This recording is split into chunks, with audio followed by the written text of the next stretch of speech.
வீரத்திற்கு எடுத்துக்காட்டாய் விளங்குபவர்கள் தமிழர்கள். சிலம்பு, வாழ்வீச்சு, களரி உள்ளிட்ட பல்வேறு வீர விளையாட்டுகளிலும் சிறந்து விளங்கினர். தமிழர்களுக்கே உரித்தான எத்தனையோ வீர விளையாட்டுகள் இன்று இருக்கும் இடம் தெரியாமல் காணாமல் போய்க் கொண்டிருக்கும் நிலையில் அதனை காப்பாற்றும் வகையில் இன்றைய தலைமுறையினருக்கு இக்கலைகளை கற்றுத்தந்து வருகிறார் கோவை மாவட்டம் மேட்டுப்பாளையத்தைச் சேர்ந்த சந்திரன். 75 வயதான இவர் கடந்த 51 ஆண்டுகளாக நடத்தி வரும் வீரமருதி என்ற தற்காப்பு பயிற்சி மையம் மூலமாக ஆயிரக்கணக்கான வீரர்களை உருவாக்கியுள்ளார்.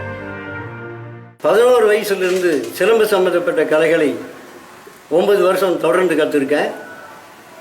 நான் இந்த கலையை நம்மளுடைய பழங்கால தமிழர்களுடைய தற்காப்பு கலையான இந்த கலையை வளர்க்கணுங்கிற நோக்கத்தோட ஒரு 50 ஆண்டுகளாக தொடர்ந்து நான் இந்த பயிற்சி இங்கே இருக்கக்கூடிய திருமலநாயக்கம்பாளையத்தில் இருக்கக்கூடிய ஒரு வீரமாதி உடற்பயிற்சின்னு ஒரு பயிற்சியும் வீரவண்டி பஞ்சாயத்தில் ஒரு பயிற்சியும் வச்சு தொடர்ந்து நடத்திட்டு வர்றேன். எங்கிட்ட இதுவரைக்கும் ஒரு 10,000க்கு மேற்பட்ட மாணவர்கள் பயிற்சி பண்ணியிருக்காங்க.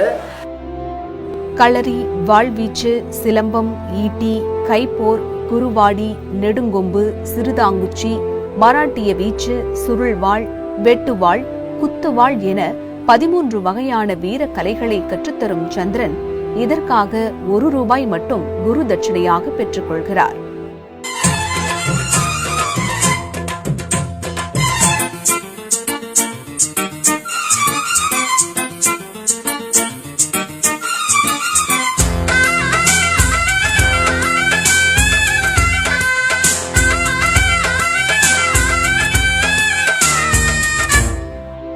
சந்திரனிடம் பயிற்சி பெற்ற மாணவர்கள் தேசிய அளவில் மட்டும் இன்றி உலகளவில் நடக்கும் போட்டிகளிலும் பங்கேற்று பரிசுகளை வென்றுள்ளனர்.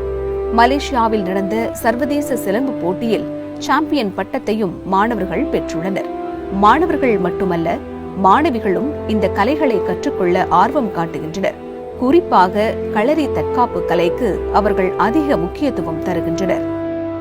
நாங்கள் முதல் வரும்போது ஐயா முதல் உடற்பயிற்சி செஞ்சு நம்ம உடலை தைரியமாக்கிட்டு அப்புறம் தான் சிலம்பம் கொடுக்குறாரு. ஒருத்தங்க எப்படி இருக்கணும், ஒரு பெண்ணாக இருந்தாலும் பிறப்பில் ஒரு பெண்ணாக இருந்தாலும் அவர் ஒரு ஆணுக்கு நிகராக எப்படி செயல்படணும், எப்படி அது அந்த யூஸ் பண்ணிக்கணும், எந்த நேரத்தில் இதெல்லாம் யூஸ் பண்ணிக்கணும் அப்படிங்கிறத தெளிவாகவும் சொல்லித்தராது. நம்மளுக்கும் இப்போ தனியாக எங்கேயாச்சும் நடந்து போகிறோன்னா எப்படியெல்லாம் வரணும், இப்போ இருக்கோம்னா ஒரு 4 பேர் வராங்கன்னா அவங்கள எதிர்கொள்கிற அந்த சக்தி இருக்குது. இந்த சிலம்பக்கலை கற்றுட்ருக்கிறதுனால எனக்கு எங்கே போனாலும் தனியாக